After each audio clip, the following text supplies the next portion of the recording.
हाँ, तो J27 एक साल और नज़दीक आ गया अपन उसके। अभी तक तो आई थिंक मैंने जब स्टार्टिंग में वीडियोस बनानी शुरू की थी 27 की, तो कई लोग ऐसा भी कहते थे भाई इतना जल्दी क्यों बना रहे हो, लेकिन अब देखिए आपकी 10th भी कई लोग की शायद शुरू हो गई है और नहीं भी है तो शुरू होने वाली है, राइट।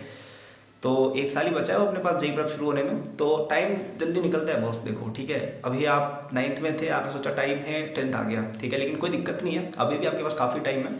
तो इस वीडियो में हम डिस्कस करेंगे कि ये जो टाइम है आपके पास अभी क्लास 10th का पूरा, and may be some more, how to use that to get the best possible rank in 2027, ठीक है।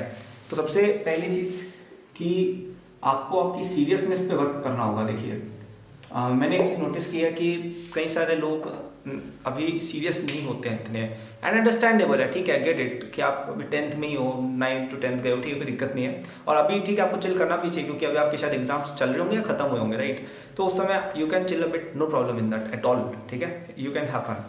लेकिन over time you have to understand कि एक साल बाद हमारी प्रॉपर जेई प्रेप शुरू है, जिसमें लाखों बच्चे compete करेंगे for just a few spots, और ये चीज़ बहुत कॉम्पिटिटिव होती जा रही है धीरे धीरे, right. And if you don't start early you don't stand a chance, ठीक है। हाँ, कुछ बच्चे होंगे जो 11th-12th में स्टार्ट करेंगे, कर लेते हैं, यस, लेकिन ज़्यादातर बच्चे उस लेवल की ब्राइटनेस या उस लेवल का डेडिकेशन नहीं रख पाते हैं कि एक साल में कर लें, और जो बच्चे रखते हैं वो पहले से एनीवे पढ़ लेते हैं, राइट। तो इसलिए इट्स इंपॉर्टेंट कि यू गेट स्टार्टेड अर्ली, और थोड़ी सीरियसनेस पे वर्क करना पड़ेगा। आप अभी तक क्या है, आपने शायद कोई बड़ा एग्जाम तक दिया नहीं है जिसमें एक ढंग के लेवल पर कंपटीशन होता है, कि एनटीएससी होता था वो भी अब जा चुका है, राइट। तो इसलिए आपको भी पता नहीं है कि कितना कंपटीशन है and how much you need to work in order to get rank. मतलब 9th में हर बच्चे को ये लगता है, पूछते भी पता है, ऐसे सवाल पूछते हैं कि यार आईआईटी बॉम्बे सीएस के लिए टारगेट करूं, आईआईटी दिल्ली सीएस के लिए करूं। Bro, most probably you will not even qualify for JEE advanced. 90% बच्चे क्वालिफाई भी नहीं करते फॉर जेईई एडवांस्ड, ये स्टैटिस्टिक है। मतलब 10 में से 9 बच्चे जो सवाल पूछते हैं वो आईआईटी के लिए क्वालिफाई भी नहीं करेंगे। ये तो दूर की बात है कि पूछे कौन सी आईआईटी या कौन सी ब्रांच, नहीं, they will not even qualify to give the exam. So it's more competitive than you think, and unless you become serious about it, you will not get a result. So आपको seriousness पे थोड़ा सा work करना पड़ेगा, थोड़ा सा study hours पे work करना पड़ेगा, थोड़ा सा दूसरी चीज़ों को मिनिमाइज करना पड़ेगा। मैं ये नहीं कहूँगा स्टॉप कर दो, I will not say stop everything, even I used to have a lot of other things in class 10th, but थोड़ा सा रिड्यूस तो आप डेफिनेटली कर सकते हैं, ठीक है। सेकेंड चीज़ जिसपे मुझे लगता है आपको डेफिनेटली वर्क करना चाहिए वो है एक अच्छा प्लान, ठीक है, जिसके बारे में मैं अभी बात करूंगा, एक अच्छा प्लान। और ये प्लान मेरा हर बार एक ही रहता है, ठीक है। आप इस एक प्लान को फॉलो करें, जो मैं कई बार बता चुका हूँ ऑलरेडी, आप बहुत अच्छा कर लेंगे, ठीक है। सो फर्स्ट स्टेप होता है 9th-10th को बहुत अच्छे से क्लियर करना, ठीक है। मतलब अगर आप अभी 10th में आने वाले हैं तो आपकी 9th की जरूरी नहीं है हर चीज़ पूरी तरह से क्लियर हो, स्कूल एग्जाम ईजी होते हैं, हमको भी पता है। तो the first step should be कि आप जल्दी से जल्दी 1-2-3 महीने के विद इन 9th का पूरा रिविजन कर लें, मैथ्स और साइंस का, 10th का मैथ्स और साइंस का पूरा रिवीजन कर लें, ठीक है। और 10th का रिवीजन क्या करोगे, 10th तो भी पढ़ी नहीं आपने, राइट। तो अगर आपने नहीं किया 9th और 10th की एनसीईआरटी या जो भी आपका बोर्ड का बुक है, please finish that as soon as possible. ये फर्स्ट रिक्वायरमेंट है अर्ली जेईई प्रेप की। अगर आप में इतना दिमाग नहीं है, अगर आप में इतना डेडिकेशन नहीं है कि आप ये कर पाए 2-3-4 महीने के अंदर, तो शायद अर्ली जेईई प्रेप के लिए क्वालिफाइड हो भी नहीं। और अगर आपने कर लिया, दैट्स इनफ जेईई प्रेप। वो जेईई प्रेप ही होगी कि अगर आपने 10th में 6 महीने रहते हुए आपने 10th कवर कर लिया, then you have lot of time to cover 11th, right. तो वो ही अपनी जेईई प्रेप में आ जाएगा। सो ये फर्स्ट स्टेप रहता है, ठीक है। सेकंड स्टेप रहता है कि अपन 11th के कुछ टॉपिक्स की एनसीईआरटी टेक्स्ट बुक या एचसीवी जैसी बेसिक बुक, एचसीवी का कॉन्सेप्ट ऑफ फिजिक्स की बुक आती है, और केमिस्ट्री में मैं एनसीईआरटी ही रेफर करता हूँ। फिर नेक्स्ट स्टेप होता है कि अपन 11th की एनसीईआरटी एचसीवी के सिंपल चैप्टर्स कर पाए। मतलब स्टार्टिंग के लेट से 6 चैप्टर्स ऑफ बोथ 11th और नहीं ओनली 11th, तीनों सब्जेक्ट के। फिर आप ये करो, ठीक है। ये करने में भी आपको 2-3 महीने लग जाएंगे, लेकिन इस एक्सरसाइज से जो आपको हेड स्टार्ट मिलेगा ना बाकी बच्चों पे, वो एक बहुत इमेंस होगा। क्योंकि 11th के स्टार्टिंग के 4-5 महीने केवल 2-3 चैप्टर ही कराए जाते हैं, इतना स्लो चलता है सिलेबस, बच्चे समझ नहीं पाते। तो अगर आप वो पहले समझ जाते हो, आपको 11th में भी बहुत एक अपर एज मिलेगी। और थर्ड स्टेप अपना रहता है कि अपन 11th प्लस 12th की कॉम्प्लेक्स टॉपिक्स एटलीस्ट एक सब्जेक्ट में पढ़ ले। जैसे मेरे केस में मैंने मैथ्स और केमिस्ट्री में कुछ ज़्यादा नहीं पढ़ा था 11th-12th का, 11th का पढ़ा हुआ था, लेकिन फिजिक्स मैंने पूरा जेईई सिलेबस ही 10th में कर लिया था।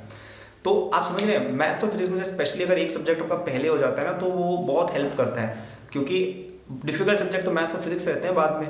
तो वही अगर आपके पहले से कवर्ड है तो बहुत बर्डन कम हो जाता है, हाफ हो जाता है बर्डन जेईई प्रेप का आगे, ठीक है। तो इसलिए कोशिश करें कि स्पेशली फिजिक्स अगर आप कर पाए 11th-12th की 10th में ही, it will be very good, ठीक है। तो मेरे हिसाब से ये दोनों स्टेप्स भी अगर आप कर गए ना 10th में, तो अगले 2 से 3 महीने में आप ये करने की कोशिश करें, उसके बाद अगले 6 मंथ्स में आप ये करने की कोशिश करें, ठीक है। ये भी अगर कर लिया मोर देन इनफ है। इसके बाद तो बोर्ड्स वगैरह भी शायद आ जाएंगे तो इतना टाइम ना मिले, लेकिन इतना भी अगर आपने कर लिया ना, आप AIR 1 क्वालिफाई बच्चे हो, मतलब आप इतनी पोटेंशियल रखते हो कि आप 11th-12 में पढ़ के रैंक 1 ला सकते हो। अगर आपने इतना कवर कर लिया 10th के अंदर तो काफ़ी डुएबल गोल है, कोई बहुत ज़्यादा है नहीं, और ये हो जाए तो बहुत ही अच्छी बात है, राइट। तो अब इसको करने के लिए आपको और हेल्प चाहिए, तो मेरा JEE 2027 कोर्स काफ़ी टाइम बाद एक डिस्काउंट पे वापस से आया है। तो 12th मार्च तक आपको एक कोर्स मिलेगा फॉर जस्ट ₹5,000। यूजुअली कोर्स 10,000 का रहता है, 5,000 का एक कोर्स रहेगा आपका। ये ऑलमोस्ट 1.5 ईयर्स चलेगा, मतलब आपकी 11th के भी अंदर तक जाएगा ये, ठीक है। अच्छा, इस कोर्स में बेनिफिट क्या है कि ये कोर्स आपकी 9th-10th भी कवर कराएगा और 11th-12th के कुछ टॉपिक्स आपके पहले ही कवर हो जाएंगे। तो it's a good foundation to have before joining class 11th, ठीक है। तो हाँ, 11th-12th में हमारा फुल कोर्स भी रहेगा 27 का, लेकिन ये कोर्स है एक ऐसे बच्चे के लिए जो अभी 9th to 10th मूव कर रहे हैं और वो चाहता है कि यार वो एक अर्ली JEE प्रेप का फ्लेवर अच्छा ले ले, ठीक है। ये बहुत ही क्रूशियल है। कई लोग सोचते हैं कि अच्छा मैं तो पूरा JEE का कोर्स शुरू कर दूँ, नहीं, JEE का कोर्स शुरू करने से पहले बहुत प्रीरिक्विजिट रहती है और बच्चे वहीं पे फंसते हैं कि वो डायरेक्ट JEE का पढ़ने जाते हैं। नहीं, पहले आपको 9th-10th क्लियर करनी है अच्छे से और 11th का कुछ फ्लेवर लेना है, 11th के कुछ टॉपिक सीखने हैं ताकि आप 11th के साथ कंफर्टेबल हो पाओ।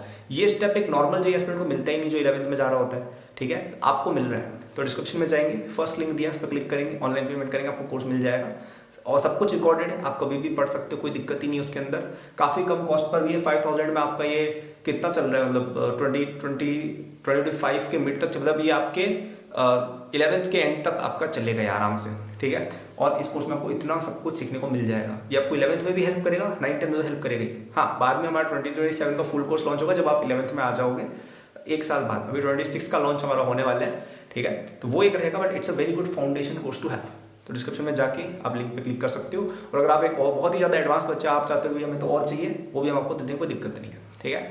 तो मैं तो कहूँगा ये कोर्स आपके पास होना ही चाहिए, क्योंकि मैं जब छोटा था ना 9th-10th मेरे पास कुछ ऐसा अवेलेबल नहीं था।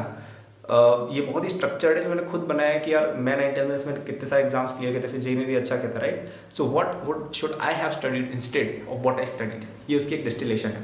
तो वेरी गुड कोर्स, काफ़ी बिगिनर फ्रेंडली है, ऐसा कुछ भी नहीं कि आपको कोई एक्स्ट्राऑर्डिनरी बच्चा होना है तभी समझ में आएगा। बिगिनर से लेके बहुत ही एडवांस लेवल तक ये जाता है। गेट इट एंड आपकी JEE पर बहुत लाइफ सेट हो जाएगी, ठीक है। So that was the video. Work करें इन दोनों चीज़ों पे, सीरियसनेस पढ़ाएं और अच्छी प्लानिंग करें, ठीक है, for the next 2 and 4 years। Thanks for watching. Like, subscribe कर देना if you are new, and if you want to get the course, get it before 12th of March using the link in description. Bye.